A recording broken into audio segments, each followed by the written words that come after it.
we talk about recycle, does technology strike your mind? Maybe not, but for one person it seems to work. Fixing e-waste and making it viable to sell sounds interesting. That is why I am here today to meet the person who formulated this idea, Hitendra Chaturvedi, the founder of Green Dust. Welcome to the show, sir. Thank you. Tell us something about your childhood, like your studying, your background, where did you do your education from, everything. My childhood, well, actually from an army background. Dad was in the army, a lot of relatives in the army, so we basically come from services background. Nobody in the family is an entrepreneur. So this was something very, very new for us. So literally every 2 years traveling different places, different cities, all across the country, and that wanderlust has lingered on. So after my engineering from Roorkee, I left for the US, spent over 17 years overseas, 65 countries, came back in 2006 and through Microsoft, and was heading the OEM business. Came here as an expatriate, thinking that after 2.5 years I'll go back. But when the mothership started calling me back, I decided to call it quits and stay here. So you decided to sit back here and start this, coming from an army background, making a decision of being an entrepreneur, having an IIT degree to yourself. When did you make this decision, like having such a solid background for yourself, and you decide, no, I want to be an entrepreneur now? When did you make that decision for yourself? Now, I was here as an expatriate, correct? Earning money in dollars, working for Microsoft, $400 million in revenue. Leaving Microsoft and working for some other Indian company would not have been very exciting.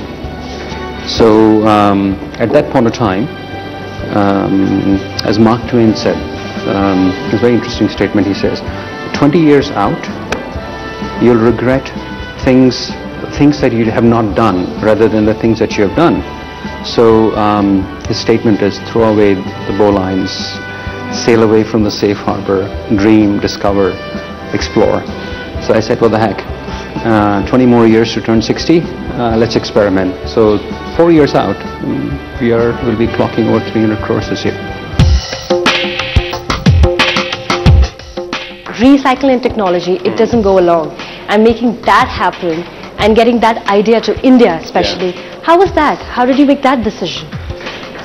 So Financial Times once said that Indian consumers are the most value conscious or biggest benefit maximizers in the whole world.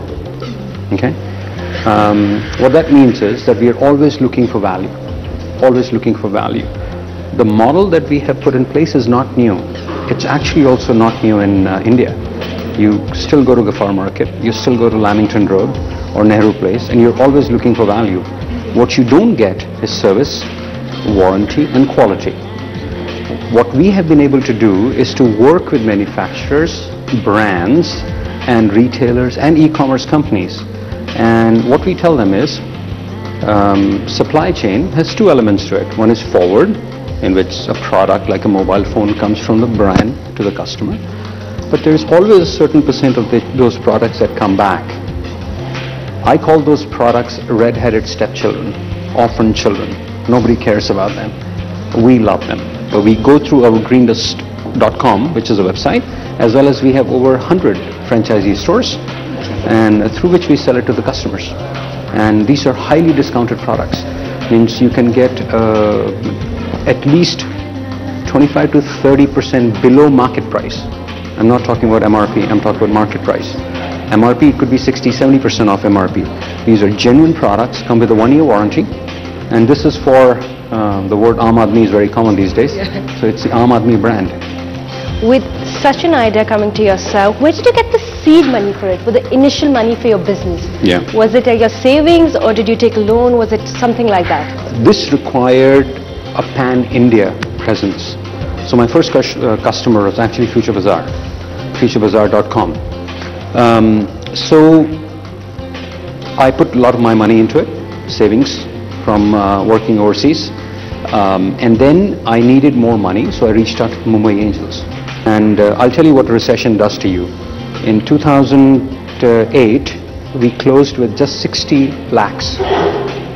60 lakhs. And we decided, just let's go and execute. In 6 months, actually, we were operationally profitable.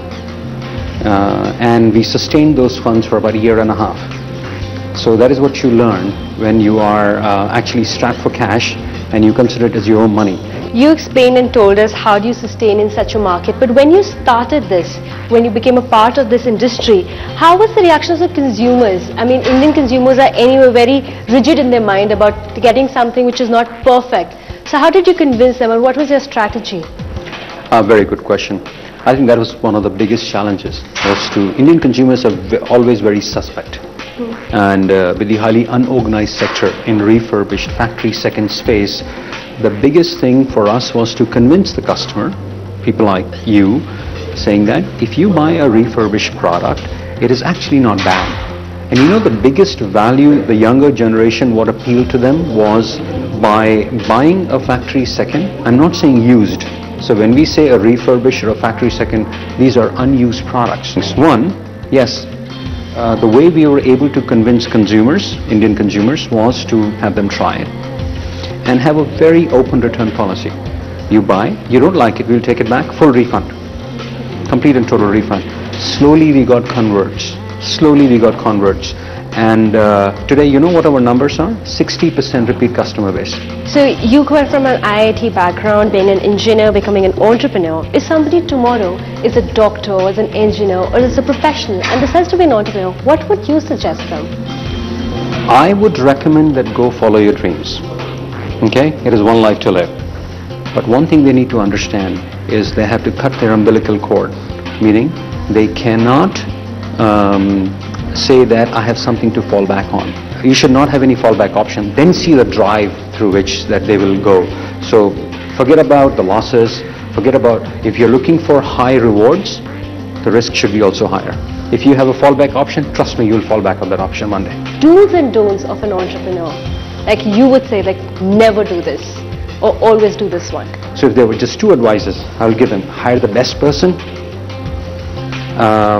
empower these people, and delegate them, and just see the company grow. That's it.